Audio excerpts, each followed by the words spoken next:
नमस्कार साथियों, स्वागत है आपका आज के हमारे इस वीडियो में। दोस्तों, आज के इस वीडियो में हम आपके साथ शेयर कर रहे हैं एमपी लैंड रेवेन्यू कोड की उन सेक्शंस को जिनसे जो है एमपी सीजे के एग्जाम में, एमपी एचजीएस के प्रीलिम्स के एग्जाम में जो है रिपीटेडली क्वेश्चन पूछे जाते हैं। तो आज के इस वीडियो लेक्चर में हम जो है चैप्टर फर्स्ट से लेकर चैप्टर 7 तक में जो इंपॉर्टेंट सेक्शन है, जहां से रिपीटेडली क्वेश्चन पूछे जाते हैं या जहां से क्वेश्चन संभावित हैं परीक्षाओं में पूछे जाने की, उन्हीं सबको जो है आपको बतलाएंगे। तो मित्रों, चलिए शुरू करते हैं आज का ये वीडियो। लेकिन अगर आप हमारे इस चैनल पर नए हैं तो आप सब्सक्राइब जरूर कर लीजिएगा और बेल आइकन बटन को दबाना ना भूलें, और अगर आपको वीडियो अच्छा लगे तो लाइक जरूर कीजिएगा। तो चलिए मित्रों, शुरू करते हैं आज का यह हेल्पफुल वीडियो। मित्रों, यदि आप जुडिशियल एग्ज़ाम्स की तैयारी कर रहे हैं तो आप जो है अनअकैडमी के साथ अपनी तैयारी को और बेहतर तरीके से कर सकते हैं। यहाँ के प्राइसिंग प्लान जो है 1 अप्रैल से 15% बढ़ने वाले हैं। तो आप अगर अभी ज्वाइन करेंगे तो आपको जो है कम कीमत में प्राइसिंग प्लान मिलेगा, और इसी के साथ साथ अगर आप हमारा रेफरल कोड LEG10 यूज़ करते हैं तो आपको 10% का एक्स्ट्रा डिस्काउंट भी मिलेगा। यहाँ पर जो है MPPSC प्री प्लस मेंस की जो है बैच भी चलाई जा रही है, जो कि 16 मार्च से स्टार्ट हुई है और 6 मंथ्स का ड्यूरेशन पीरियड है इसका। तो आप जो है इसका लाभ ले सकते हैं। इसी के साथ साथ आपको जो है यहाँ पर plus subscription access, Indian best educator, interactive live classes, live test and quiz, structural course and PDF वगैरह जो है आपको यहाँ पर मिल जाते हैं। मित्रों, यहाँ आपको फ्री टेस्ट सीरीज मिल जाती है प्रीलिम्स एग्जाम्स के लिए। फिर इसी के साथ साथ एक्सपर्ट गाइडेंस यहाँ पर अवेलेबल है, डाउट क्लियरिंग सेशन यहाँ पर अवेलेबल है। इसी के साथ साथ जो है जो जुडिशरी आइकॉनिक्स हैं वो आपको लाइव मिल जाते हैं, जिससे आपकी तैयारी और बेहतर हो सके। और अगर इसकी प्राइसिंग प्लान की बात करें तो वो भी बहुत अफोर्डेबल है, मंथली वाइज प्राइसिंग प्लान है। और अगर आप हमारा रेफरल कोड LEG10 यूज़ करेंगे तो आपको जो है 10% का डिस्काउंट मिलेगा। मित्रों, यदि आप अनअकैडमी ज्वाइन करना चाहते हैं तो डिस्क्रिप्शन बॉक्स में जो है लिंक प्रोवाइड किया गया है, आप वहां से जो है अनअकैडमी को ज्वाइन कर सकते हैं। चलिए मित्रों, शुरू करते हैं आज का यह इंटरेस्टिंग वीडियो। मित्रों, सबसे पहले आप जो है एमपी लैंड रेवेन्यू कोड के अंतर्गत 2 डेट्स याद रखिएगा जहां से जो है क्वेश्चन जो है इस बार पूछा जा सकता है।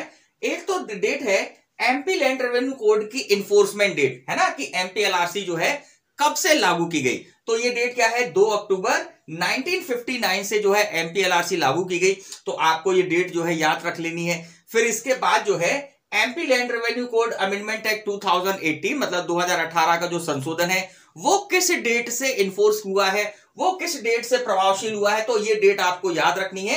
25 सितंबर 2018 से 25 सितंबर 2018 से जो है जो 2008 का जो अमेंडमेंट है वो इन्फोर्स हुआ है। तो ये डेट दोनों जो है आपको याद कर लेनी है। फिर इसके बाद अगर हम देखें एमपी लैंड रेवेन्यू कोड के अंतर्गत जो पहला अध्याय है जो कि प्रारंभिक बातें करता है, प्रिलिमिनरी जो है बातें करता है, इसके अंतर्गत जो सेक्शन फर्स्ट है, यहां से जो है प्री एग्जाम में क्वेश्चन आ सकता है कि भाई एमपी लैंड रेवेन्यू कोड जो है कहां पर लागू नहीं है। बात को समझिएगा, एमपी लैंड रेवेन्यू कोड कहां लागू नहीं है? तो इसमें दिया गया है उपधारा 2 में कि भाई जो भारतीय वन अधिनियम के अंतर्गत जो आरक्षित और संरक्षित वन है, इन क्षेत्रों की भूमि पर एमपी लैंड रेवेन्यू कोड लागू नहीं है। लेकिन यहां पर यह भी दिया है कि इस MPLRC के कुछ प्रोविजन जो है इन भूमियों पर, जो कि भारतीय वन अधिनियम के अंतर्गत संरक्षित और आरक्षित वन है, इनकी भूमियों पर लागू हो सकते हैं। तो उनको जो है आप अच्छे से देख लीजिएगा, वहां से जो है क्वेश्चन जो है बन सकता है। फिर इसके बाद हम देखें सेकंड सेक्शन जो कि परिभाषाओं के संबंध में है, जिसमें टोटल 35 सेक्शंस हैं।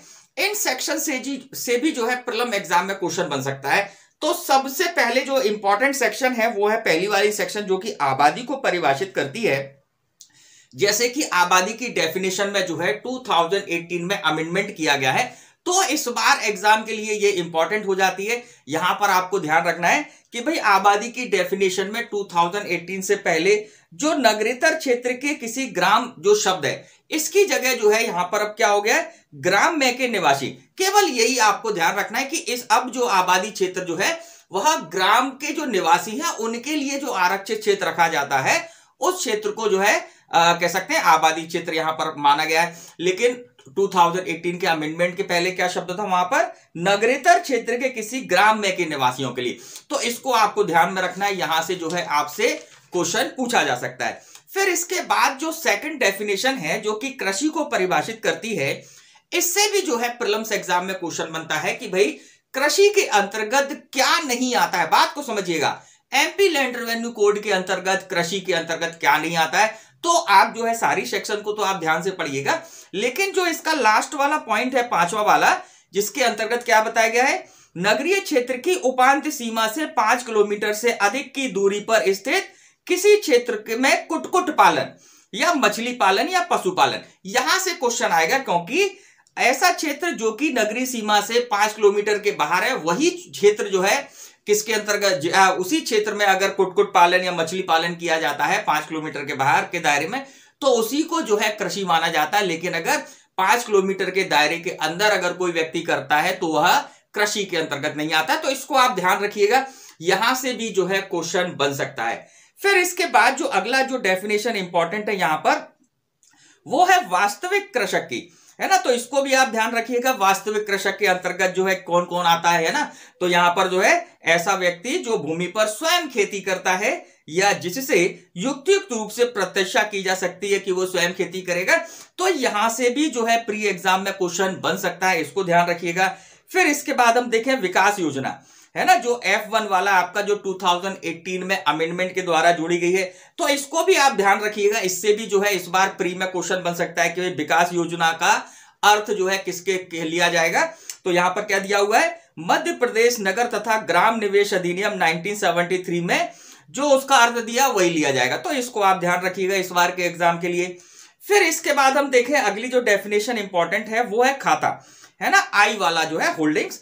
यहां से भी जो है एग्जाम में इस बार क्वेश्चन बन सकता है, क्योंकि यहां पर भी अमेंडमेंट है 2018 में, क्योंकि 2018 के पहले जो है इसमें एक ही पट्टे, मतलब पट्टे की भूमि के संबंध में भी जो है यहां पर प्रावधान थे कि ये भी जो है खाते के अंतर्गत आएंगी, लेकिन 2018 के बाद जो है यहां पर अमेंडमेंट हो गया है। तो इसको भी आप ध्यान रखिएगा, यहां से भी जो है क्वेश्चन बन सकता है। फिर इसके बाद जो है जो अगली डेफिनेशन है इंप्रूवमेंट की, सुधार की, इससे भी जो है कई बार एग्जाम में क्वेश्चन बन जाता है। क्वेश्चन कैसे बनता है बात समझना, इंप्रूवमेंट के अंतर्गत, सुधार के अंतर्गत क्या शामिल नहीं है, इंप्रूवमेंट में क्या इंक्लूड नहीं है, ये से क्वेश्चन बनता है। तो जो इसका कह सकते हैं जो मद है वो तो सारे की सारे आपको देखने ही है, लेकिन मेन बात आपको क्या देखना है, क्या शामिल नहीं है। तो इसका जो परंतुक है ना, इसको जो है आप थोड़ा सा अच्छे देखिएगा, किंतु इसमें दिया हुआ है, किंतु उसके अंतर्गत निम्नलिखित नहीं आते, बस यहां से क्वेश्चन बनता है। तो इसको आप जो है थोड़ा बारीकी से देखिएगा कि सुधार के अंतर्गत क्या नहीं आता है, इसी पॉइंट पर एग्जामिनर क्वेश्चन बनाता है, तो इसको अपन ध्यान रखेंगे। फिर इसके बाद हम देखें अगली जो डेफिनेशन है भूमिहीन व्यक्ति, है ना, कि भूमिहीन व्यक्ति, यहां से भी प्री में क्वेश्चन बना सकते हैं, तो इसको भी आप ध्यान रखिएगा। फिर इसके बाद हम देखें भू राजस्व। अब देखिएगा ये जो है डेफिनेशन M1, इसको जो है 2018 के अमेंडमेंट के द्वारा जो है इसको अंत स्थापित किया गया, मतलब कि इसको न्यूली एडेड किया गया डेफिनेशन क्लॉज में।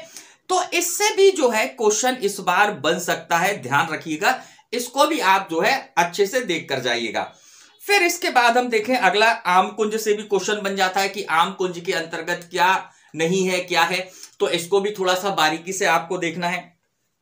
फिर इसके बाद जो अगला डेफिनेशन है, इसको भी जो है आपका OA, है ना, मार्केट वैल्यू, बाजार मूल्य, यहां से भी जो है प्रीलिम एग्जाम में क्वेश्चन बन सकता है, क्योंकि ये जो क्लॉज है इसको भी जो है कह सकते हैं कि ये 2011 में तो ऐड हुआ है, लेकिन इससे भी क्वेश्चन बनने की संभावना रहती है, तो इसको भी आप थोड़ा सा ध्यान से देख कर जाइएगा। फिर इसके बाद जो है अगला जो है अगर हम देखें अगली इंपॉर्टेंट डेफिनेशन है वो है लगान, है ना, रेंट के बारे में, जो कि टी क्लॉज में दिया हुआ है, धारा 2 की टी क्लॉज, जिसमें लगान को परिभाषित किया गया है। तो इसको भी आप ध्यान से देखिएगा, इसमें भी जो है अमेंडमेंट हुआ है और यहां से जो है आपसे क्वेश्चन बन सकता है 2018 में अमेंडमेंट के कारण, तो इसको भी आप ध्यान से देखिएगा। फिर इसके बाद हम देखें अगला जो इंपॉर्टेंट सेक्शन है वो है सेवा भूमि। इसको आप टॉप मोस्ट इंपॉर्टेंट लगाइएगा, क्योंकि ये जो है इस बार ऐड हुआ है, न्यूली एडेड है, और इसमें जो है आपको ध्यान रखना है कि सेवा भूमि किस डेफिनेशन में दी गई है और इसी के साथ साथ जो है सेवा भूमि किस क्षेत्र में दी जाती है और किन को दी जाती है, ये सारी चीजें जो है आपसे एक बार एग्जाम में पूछी जा सकती हैं। तो सेवा भूमि को भी आप ध्यान में रखिएगा। फिर इसके बाद आइएगा जो अगली डेफिनेशन इंपॉर्टेंट है, जहां से कई बार क्वेश्चन आया है, वो है Z1। अब ये जो Z1 वाली डेफिनेशन है, ये बात करती है इमारती लकड़ी के वृक्ष। तो यहां पर जो है कुल 12 वृक्षों का उल्लेख किया गया है, जिसमें से 7 वृक्ष तो जो है जब हमारी MPLRC बनी थी तभी से शामिल है, लेकिन इसके बाद जो है 8 से लेकर 12 तक है ना, ये जो है 2001 में ऐड हुए। अब यहां पर देखिए, यहां ये तो क्वेश्चन नहीं आएगा कि कब ऐड हुआ, लेकिन ये क्वेश्चन आ सकता है कि इमारती लकड़ी के वृक्षों में कौन सा नहीं है। तो आपको ये 12 की 12 याद कर लेना है, और 2 मैं आपको बता देता हूं जिसको आपको अपने बैरेक्ट पे लिख लेना है कि भाई नीम का पेड़ इमारती लकड़ी में शामिल नहीं है, इसी के साथ साथ बबूल जो है इमारती लकड़ी में शामिल नहीं है। 2 बात मैं आपको बता देता हूं, बाकी आप इनको याद कर लीजिएगा। और यहां से भी जो है कई बार क्वेश्चन बना है, तो इसको आप देखिएगा। फिर इसके बाद जो अगली डेफिनेशन है जहां से क्वेश्चन आता है, वो है स्वयं खेती करना, Z2। इससे भी जो है कई बार आ जाता है कि स्वयं खेती करने के अंतर्गत क्या नहीं आता है, या किसको स्वयं खेती करना नहीं बोलते हैं। तो यहां पर जो है जो तीसरा वाला क्लॉज है, मतलब Z2 का जो तीसरा वाला क्लॉज है, फसल के अंश के रूप में दे नहीं है। मतलब इसको आप ध्यान रखिएगा कि ऐसा कोई व्यक्ति अगर जो है फसल के रूप में अगर किसी व्यक्ति को जो है कुछ देता है, बटाई पर देता है, तो वो जो है स्वयं खेती करने के अंतर्गत नहीं आता। बस यहां से क्वेश्चन आएगा, इसको ध्यान रखें। फिर इसके बाद देखिएगा दखल रहित भूमि। इसको भी आप अच्छे से कर लीजिएगा कि दखल रहित भूमि जो है कौन सी भूमि है, कौन कौन सी भूमियां जो है दखल रहित भूमि के अंतर्गत नहीं आती है। यहां से भी जो है प्रीलिम्स एग्जाम में क्वेश्चन बन सकता है। तो ये सारे जो चीजें हुई सेक्शन 2 में, जो हमने कह सकते हैं डेफिनेशंस में देखा, इनको आप अच्छे से देख लीजिएगा, आपके जो है क्वेश्चन बन जाएंगे। अब इसके बाद आते हैं चैप्टर 2 पर, जो कि राजस्व मंडल के बारे में प्रावधान करता है। अब इस चैप्टर से कौन कौन से सेक्शंस और उसमें क्या अपने को ध्यान रखना है, तो सबसे पहले देखिएगा धारा 3। धारा 3 बताती है राजस्व मंडल का गठन। तो सबसे पहले यही क्वेश्चन बनता है कि भाई राजस्व मंडल का गठन किस धारा में किया गया है, तो धारा 3 में राजस्व मंडल का गठन किया गया है। और अगला क्वेश्चन बनता है कि कौन करेगा, तो राज्य सरकार करेगी। तो इसको आप जो है ध्यान रखिएगा। अब इसी के साथ साथ हम देखें अगला जो डेफिनेशन, अगला जो इंपॉर्टेंट सेक्शन है, सेक्शन 5 धारा 5, ये बताता है मंडल के सदस्यों की सेवा शर्तें। तो इसमें से आप जो इसका सब सेक्शन 3 है ना, जो कि राजस्व मंडल के सदस्यों की नियुक्ति के संबंध में प्रावधान करता है, इसको आप थोड़ा अच्छे से देखिएगा। यहां से क्वेश्चन बनाता है एग्जामिनर कि भाई राजस्व मंडल के सदस्यों की नियुक्ति के लिए निम्नलिखित में से क्या अर्हताएं हैं या क्या अर्हता नहीं है, इस तरह से क्वेश्चन बना लेता है। तो आप धारा 5 का जो उपधारा 3 है, इसको अच्छे से देखिएगा। इसके अलावा इस चैप्टर में और कुछ भी जो है आपके एग्जाम के लिए, प्रीलिम्स एग्जाम के लिए इंपॉर्टेंट नहीं है। अब इसके बाद हम देखें अध्याय 3 पर आते हैं, जो कि बात करता है राजस्व अधिकारी, उनके वर्ग तथा उनकी शक्तियां। इस चैप्टर से कौन कौन सी सेक्शन इंपॉर्टेंट है, तो सबसे पहले देखिएगा धारा 11। IMP लगा लीजिएगा, धारा 11 पर मोस्ट इंपॉर्टेंट सेक्शन है। इससे जो है विभिन्न प्रकार के प्रश्न बनते हैं। देखिए पहला प्रश्न बन सकता है कि राजस्व अधिकारियों का उल्लेख किस धारा में, राजस्व अधिकारियों के वर्गों का उल्लेख किस धारा में किया। तो पहले तो धारा ही आपको ध्यान में रखनी है, धारा 11 में उल्लेख किया गया है। अब इसके बाद जो है क्वेश्चन बन सकता है कि निम्नलिखित में से राजस्व अधिकारी कौन नहीं है। बात समझना, निम्नलिखित में से राजस्व अधिकारी कौन नहीं है। तो वहां पर जो है इस सेक्शन में जो राजस्व अधिकारियों का वर्ग दिए गए हैं, उनमें से अब आपको ध्यान क्या रखना, देखिएगा 2018 के अमेंडमेंट से पहले जो है इसमें कुछ अधिकारी थे जिनको हटा दिया गया, जैसे कि बंदोबस्त अधिकारी, उप बंदोबस्त अधिकारी, सहायक बंदोबस्त अधिकारी, बंदोबस्त आयुक्त, अपर बंदोबस्त आयुक्त। इनको जो है सेक्शन 11 से हटा दिया गया, क्योंकि चैप्टर डिलीट कर दिया, तो ये पदों को भी हटा दिया गया। तो आपको इसको ध्यान में रखना है कि यह सेक्शन 11 में अब शामिल नहीं है। इसी के साथ साथ आपको जो न्यूली एडेड जो राजस्व अधिकारी है, उनको भी ध्यान में रखना है। जैसे कि जो है आपका प्रमुख राजस्व आयुक्त जो है, ये इस बार ऐड किया गया है। फिर इसमें आयुक्त भू अभिलेख ऐड किया गया है, आयुक्त अपर आयुक्त भू अभिलेख जो इस बार ऐड किया गया है। फिर इसके बाद जिला सर्वेक्षण अधिकारी जो है इस बार ऐड किया गया है, उप सर्वेक्षण अधिकारी इस बार ऐड किया गया है, सहायक सर्वेक्षण अधिकारी इसमें ऐड किया गया है। तो इनको अपने को ध्यान में रखना है और इसी से क्वेश्चन बनाएगा एग्जामिनर कि भाई इनमें से क्या शामिल है और कौन नहीं है।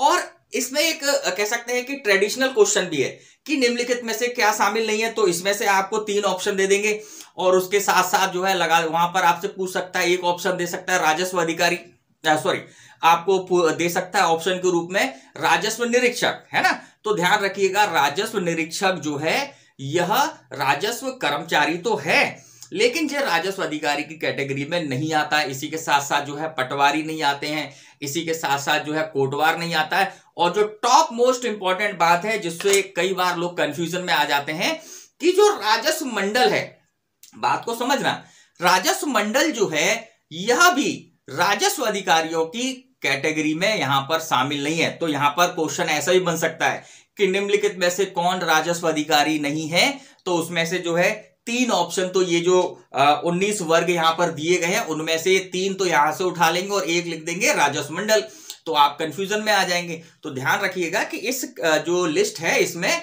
जो रेवेन्यू बोर्ड है वो इसके अंतर्गत शामिल नहीं है। इसी के साथ साथ और कौन कौन से अधिकारी जो है शामिल नहीं है, तो मैंने आपको बताया अभी कि जैसे कि रेवेन्यू इंस्पेक्टर इसमें शामिल नहीं है, पटवारी इसमें शामिल नहीं है, फिर इसी के साथ साथ कोटवार इसमें शामिल नहीं है। तो इनको थोड़ा आप ध्यान रखेंगे तो आपका जो है क्वेश्चन गलत नहीं होगा। तो इस सेक्शन में आपको सेक्शन 11 में आपको ये सारी चीजें ध्यान रखनी है। फिर इसी के साथ साथ जो है आपको सेक्शन 12 को भी ध्यान से देखना, ये बताता है राजस्व अधिकारियों पर नियंत्रण। तो सिंपल सी बात है कि राज्य में जितने भी राजस्व अधिकारी हैं वह सब राज्य सरकार के अधीनस्थ होते हैं, तो ये अपने को ध्यान रखना है। फिर इसी के बाद अगर देखें अपन खंड के संबंध में, तो खंड के समस्त राजस्व अधिकारी आयुक्त के अधीनस्थ होते हैं। और इसके बाद जो है जिले के साथ राजस्व अधिकारी किसके अधीनस्थ होते हैं, कलेक्टर के। तो इनको अपने को ध्यान रखना है। धारा 12 को देखिएगा। फिर इसके बाद हम देखें तो धारा 13, इसको भी जो है आप अच्छे से देखिएगा, यहां से भी जो है प्रीलिम्स एग्जाम में क्वेश्चन बन जाता है। अब इसके बाद हम देखें और कहां क्वेश्चन बन सकता है इस चैप्टर में, तो इसके बाद आइएगा आप सेक्शन 22 पर, है ना। धारा 22 को भी आप देखिएगा, इससे भी जो है सेक्शन उपखंड अधिकारी, इससे भी जो है क्वेश्चन बन जाता है कि भाई उपखंड अधिकारी की नियुक्ति कौन करता है ना, या उपखंड अधिकारी जो है कौन इसको भार साधक बना सकता है। तो इसको आप ध्यान से देखिएगा सेक्शन 22 को, यहां से भी जो है आपसे क्वेश्चन प्रीलिम्स एग्जाम के लिए बन सकता है। अब इसके बाद हम देखें इस चैप्टर में, चैप्टर 3 में इसके अलावा प्रीलिम्स एग्जाम के लिए कुछ इंपॉर्टेंट नहीं है। अब हम चलते हैं चैप्टर 4 पर, उसमें क्या क्या चीजें इंपॉर्टेंट है देखते हैं। मित्रों चैप्टर 4 में हम देखें इंपॉर्टेंट सेक्शन कौन कौन सी हैं। तो सबसे पहले इसमें जो है सेक्शन 27, यहां से जो है अभी तक क्वेश्चन नहीं बना है लेकिन प्रीलिम एग्जाम में क्वेश्चन बन सकता है। इसमें अपने को ध्यान रखना है कि जांच करने के लिए स्थान के संबंध में, वैसे तो जितने भी राजस्व अधिकारी हैं वह अपनी क्षेत्राधिकारता के पीछे जो है अंदर जो है जांच करने की शक्ति रखते हैं, लेकिन जो उपखंड अधिकारी है उसको जो है उस जिले में जहां पर वो नियुक्त है उसमें पूरे जिले में जो है उसको जो है जांच और सुनवाई करने की अधिकारता है। तो इसको अपने को ध्यान में रखना है कि उपखंड अधिकारी के संबंध में विशेष प्रावधान यहां पर किए गए हैं सेक्शन 27 में, तो ध्यान रखिएगा।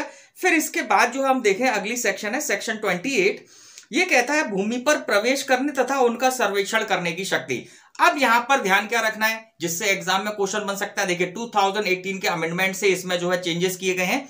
इसमें प्रावधान किया गया था कि किसी राजस्व अधिकारी, राजस्व निरीक्षक, नगर सर्वेक्षक या पटवारी, ये जो है 2018 के अमेंडमेंट के बाद जोड़े गए हैं। और 2018 के अमेंडमेंट के पहले यहां पर कौन कौन से अधिकारी थे जिनको जो है किसी भूमि में प्रवेश और उनका सर्वेक्षण करने के लिए जो है प्रवेश करने की शक्ति थी। तो 2018 के पहले जो है इसमें शामिल किए गए थे समस्त राजस्व अधिकारी, राजस्व निरीक्षक, भूमापक और पटवारी। देखिए पहले भूमापक और पटवारी थे लेकिन यहां पर अब क्या हो गया, नगर सर्वेक्षक और पटवारी। तो इसको अपने को ध्यान में रखना है, यहां से जो है प्रीलिम एग्जाम में क्वेश्चन बना सकते हैं। फिर इसके बाद अगली सेक्शन देखें अपन सेक्शन 29, इससे भी जो है क्वेश्चन बन सकता है मामलों को अंतरित करने की शक्ति। तो ध्यान रखिएगा इसमें जो है राजस्व मंडल की शक्ति दी गई कि राजस्व मंडल जो है अपने जो है पूरे मध्य प्रदेश में कहीं पर भी किसी राजस्व अधिकारी से मामले को किसी दूसरे राजस्व अधिकारी को अंतरित करने की शक्ति रखता है।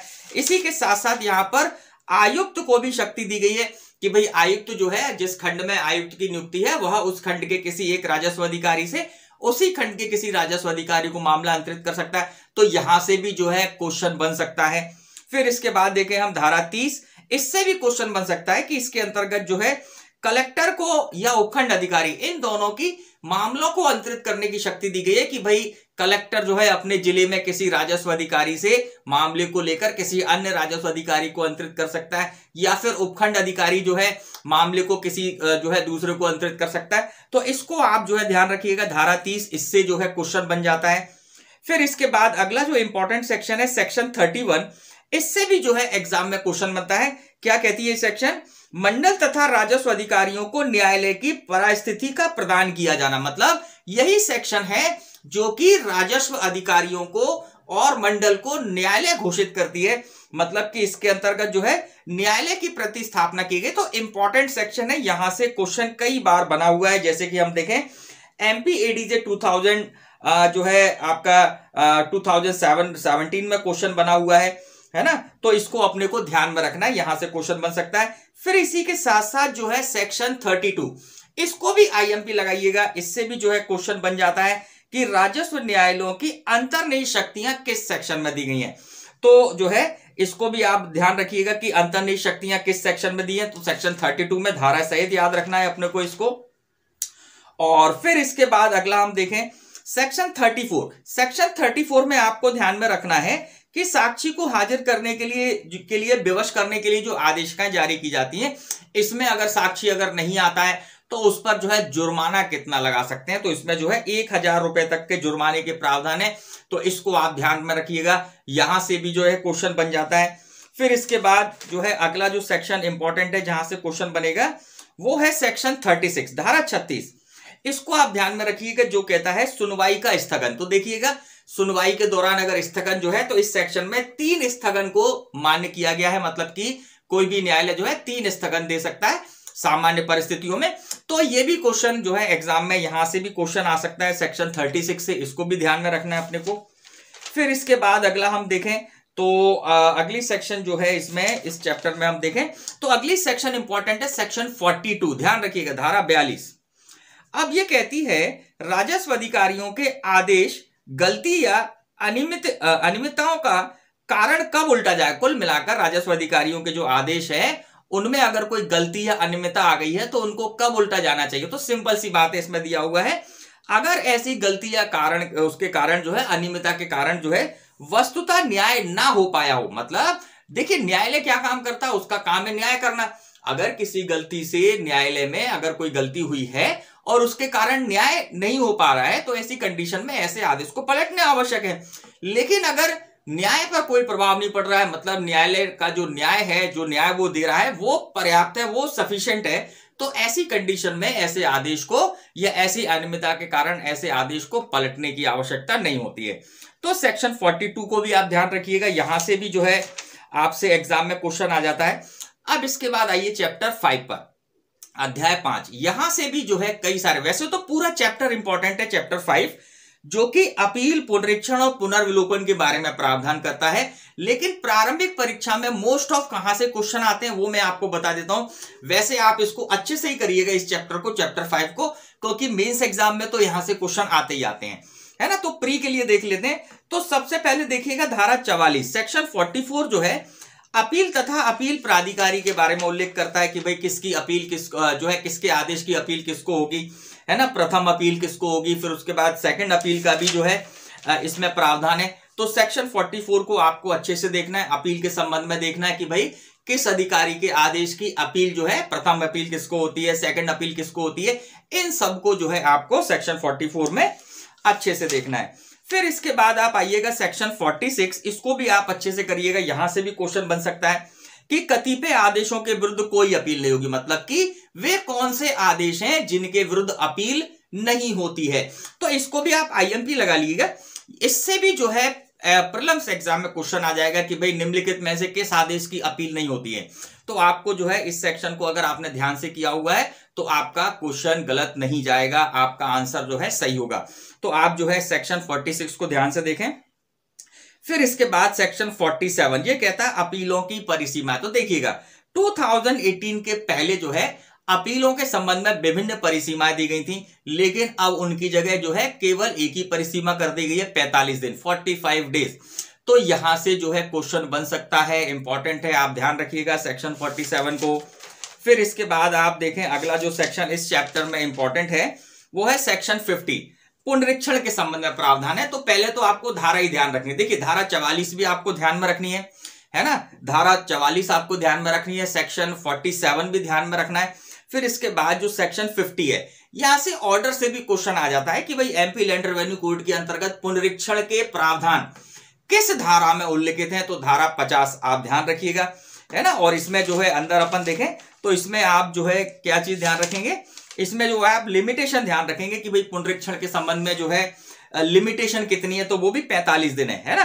तो इसको आप ध्यान रखिएगा। वैसे तो पूरी सेक्शन इंपॉर्टेंट है, लेकिन मुख्य रूप से जो मुझे लगता है या तो क्वेश्चन बनेगा कि भाई पुनरीक्षण के प्रावधान जो है एमपी लैंड रेवेन्यू कोड की किस धारा में है, तो धारा 50 में, और पुनरीक्षण की लिमिटेशन कितनी है, तो 45 दिन। तो इसको आप ध्यान रखिएगा। फिर इसके बाद हम देखें अगला जो है सेक्शन 51, इसको भी आप ध्यान रखिएगा, आदेशों का पुनर्विलोकन, है ना, रिव्यू के संबंध में है। तो यहां से भी सेक्शन से क्वेश्चन आया है कि पुनर्विलोकन के संबंध में प्रावधान जो है एमपी लैंड रेवेन्यू कोड की किस धारा में है ना, तो 51 में ध्यान रखिएगा। और इसी के साथ साथ ये भी ध्यान रखिएगा कि भाई जो पुनर्विलोकन के लिए आवेदन है वो कितने दिन के भीतर दिया जाना चाहिए, तो 45 दिन। यहां पर भी जो है लिमिटेशन पीरियड 45 दिन है, तो इसको भी अपन ध्यान में रखेंगे। और अब इसके बाद हम देखें अगली सेक्शन कौन सी इंपॉर्टेंट है इस चैप्टर में, तो आप आइएगा। बस इस चैप्टर में जो है चैप्टर 5 में यही सारी सेक्शन जो है इंपॉर्टेंट है जिन्हें हमें एग्जाम के लिए देखना है। अब हम देखते हैं चैप्टर 6 में क्या क्या इंपॉर्टेंट है। मित्रों चैप्टर 6 में हम देखें क्या क्या इंपॉर्टेंट है। तो सबसे पहले देखिएगा सेक्शन 57 जो कि घोषणा करती है समस्त भूमियों में राज्य का स्वामित्व। तो इससे भी क्वेश्चन आ जाता है कि भाई किस सेक्शन में यह घोषित किया गया है कि जो राज्य की समस्त भूमियां हैं उनमें राज्य का स्वामित्व है, मतलब कि जो राज्य जो है वह एब्सोल्यूट राइट रखता है सभी भूमियों के संबंध में। तो सेक्शन 57 को अपने को ध्यान में रखना एग्जाम के दृष्टिकोण से। फिर इसके बाद हम देखें अगली जो सेक्शन है सेक्शन 58, यह प्रावधान करती है कि भू राजस्व के भुगतान के लिए भूमि का दायित्व जो है यह सभी भूमि जो है भू राजस्व के दायित्वाधीन होंगी, लेकिन राज्य सरकार जो है विशेष आदेश के द्वारा क्या कर सकती है, किसी भूमि को ऐसे दायित्व से छूट वगैरह दे सकती है। तो सेक्शन 58 को भी आपको जो है मोटे रूप में ध्यान में रखना है। फिर इसके बाद हम देखें अगला है सेक्शन 58A, इसको भी आपको ध्यान में रखना है, जिसमें भू राजस्व के भुगतान के छूट के संबंध में प्रावधान है, जहां पर कि विशेष रूप से बताया गया है कि कोई अगर कृषि प्रयोजनों के लिए अगर कोई व्यक्ति अन्य रूप से कृषि प्रयोजनों के लिए भूमि रखता है, तो अगर वह 2 हेक्टेयर तक की अगर उसका भूमि का खाता है ना, तो उसको जो है भू राजस्व से जो है देय नहीं होगा। तो इसको अपने को ध्यान में रखना है। और गैर कृषि प्रयोजनों के उपयोग के लिए जो है अगर राज्य सरकार ने कोई विशेष दिया गया, तो ये सारी चीजें आपको यहां पर एग्जाम के लिए ध्यान में रखनी है। फिर इसके बाद हम देखें अगली सेक्शन है 59। सेक्शन 59 को आप मोस्ट इंपॉर्टेंट लगाइएगा और इसको जो है बहुत बारीकी से अध्ययन करके जाइएगा। जैसे हमने हमारे वीडियो में बहुत अच्छे से इसको डिटेल में बताया, तो आप उस वीडियो को जरूर देखना। उसमें जो है बहुत डीपली और बहुत अच्छे से कहां से क्वेश्चन बनते हैं सब कुछ बताया हुआ है। तो ये सेक्शन को आप बिल्कुल मत छोड़िएगा, मोस्ट इंपॉर्टेंट सेक्शन है सेक्शन 59। तो आप जो है इसको भी जो है अपने प्रीलिम्स एग्जाम के लिए अच्छे से तैयार करें। फिर इसके बाद अगला सेक्शन हम देखें, तो अगला सेक्शन जो है इस सेक्शन में सेक्शन 60, मतलब इस चैप्टर में जो अगली धारा इंपॉर्टेंट है धारा 60, यहां से भी जो है प्री में क्वेश्चन बन सकता है कि भूमि जिस पर निर्धारण नहीं किया गया, क्या निर्धारण। देखिए जब भूमियों पर राजस्व का निर्धारण किया जा रहा हो, अगर कोई भूमि वगैरह उस समय निर्धारण से छूट गई है, तो उसके संबंध में निर्धारण करने का कार्य जो है कलेक्टर को जो है इस सेक्शन में दिया गया। तो इसको आपको ध्यान में रखना है एग्जाम के लिए। अब इसके बाद आते हैं हमारा जो अगला चैप्टर है चैप्टर 7। अब बात को समझिएगा कि चैप्टर 7 जो है, जो पहले वाले जो चैप्टर 7 और 8 इनको रिपील्ड कर इनको जो है डिलीट कर एक नया चैप्टर प्रतिस्थापित किया। तो सबसे पहला क्वेश्चन तो यही बनेगा कि वे कौन कौन से अध्याय हैं जिनको रिपील्ड कर जो है नया चैप्टर 7 जोड़ा गया, जिसमें भू सर्वेक्षण के संबंध में प्रावधान है। क्वेश्चन क्या बन सकता है कि नया अध्याय जो कि भू सर्वेक्षण के संबंध में प्रावधान करता है, वह किन प्रावधानों को रिपीट या डिलीट कर कर जो है निर्मित किया गया है। तो हमको ध्यान में रखना है कि पहले जो है संशोधन के पहले अगर हम देखें तो चैप्टर 7 क्या था, नगरेतर क्षेत्र में राजस्व सर्वेक्षण तथा बंदोबस्त के संबंध में प्रावधान थे जिन्हें डिलीट कर दिया गया है। और इसी के साथ साथ चैप्टर 8 में क्या प्रावधान थे, नगरीय क्षेत्र में भूमि का निर्धारण तथा पुनर्निर्धारण, इसके संबंध में प्रावधान थे चैप्टर 7 और 8 में, जिन्हें डिलीट कर दिया गया है, हटा दिया गया है। और एक नया चैप्टर जो कि भू सर्वेक्षण के नाम से, उसको जो है 2018 के अमेंडमेंट के द्वारा ऐड किया गया है, जोड़ा गया है। तो इसको अपने को देखना है। अब इस सेक्शन से कहां इस जो है चैप्टर से कहां से क्वेश्चन बन सकते हैं, तो देखिएगा सबसे पहले सेक्शन 61 को ध्यान में रखिएगा जो बताता है भू सर्वेक्षण की परिभाषा।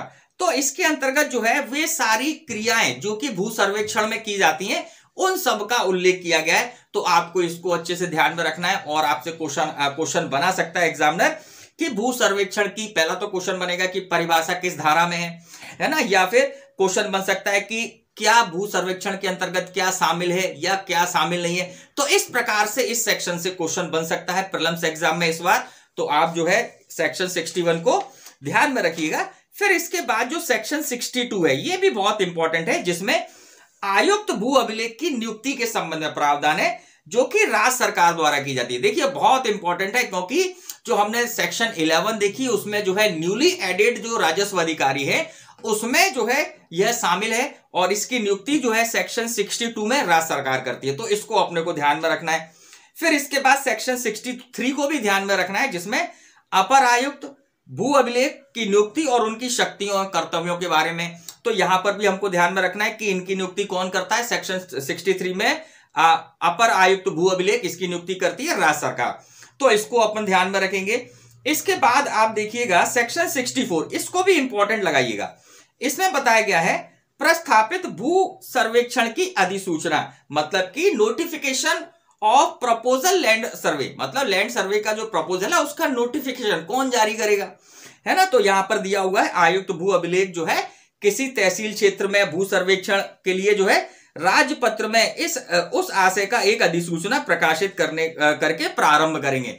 तो क्वेश्चन आ सकता है कौन जो है प्रकाशित कर जो है प्रारंभ करता है। तो आप ध्यान रखिएगा आयुक्त भू अभिलेख जो है इसको अधिकारता दी गई है। फिर इसी के साथ साथ आप सेक्शन 65 को भी देखिएगा जिसमें कुछ राजस्व अधिकारियों को जो है जिला सर्वेक्षण अधिकारी, जैसे कि कलेक्टर को जिला सर्वेक्षण अधिकारी माना जाएगा जिले में, है ना। उपखंड में उपखंड अधिकारी को उप सर्वेक्षण अधिकारी माना जाएगा, है ना। अपर तहसीलदार, नायब तहसीलदार, तहसीलदार, इनको जो है सहायक सर्वेक्षण अधिकारी माना जाएगा। तो इसको भी जो है आप प्रीलिम्स एग्जाम के लिए ध्यान रखिए। वैसे तो ये चैप्टर जो न्यूली एडेड है इससे क्वेश्चन बनने की पूरी संभावना, पूरा चैप्टर इंपॉर्टेंट, लेकिन मैं आपको मेन बातें बता रहा हूं जहां से क्वेश्चन संभावित है कि यहां से प्रीलिम्स एग्जाम में क्वेश्चन बनाया जा सकता है। फिर इसके बाद हम देखें इसमें और क्या चीजें हैं देखिएगा। तो इसके बाद देखिएगा सेक्शन 72, यहां से भी जो है प्रीलिम्स एग्जाम में क्वेश्चन बन सकता है कि जिला सर्वेक्षण अधिकारी प्रत्येक खाते पर ऐसी दरों पर जैसा वेद किया जाए निर्धारित नियत करेगा, मतलब कि जो जिला सर्वेक्षण अधिकारी है वो खातों पर दरों को निर्धारित करता है। तो इसको अपने को ध्यान में रखना है। सेक्शन 72 में ये प्रावधान है, यहां से भी जो है प्रीलिम्स में क्वेश्चन बन सकता है। तो ये सारी की सारी चीजें जो हैं, जो आपका न्यूली एडेड चैप्टर है चैप्टर 7, इनमें आप ये सारी चीजों को ध्यान में रखिएगा। मित्रों इसी के साथ आज का ये वीडियो यहीं पर हम समाप्त करते हैं। आज के इस वीडियो लेक्चर में हमने एमपी लैंड रेवेन्यू कोड के चैप्टर 1 से लेकर चैप्टर 7 तक में जो भी इंपॉर्टेंट सेक्शंस थी जहां से रिपीटेडली क्वेश्चन पूछे जाते हैं उन सबको जो है आपको बतलाया।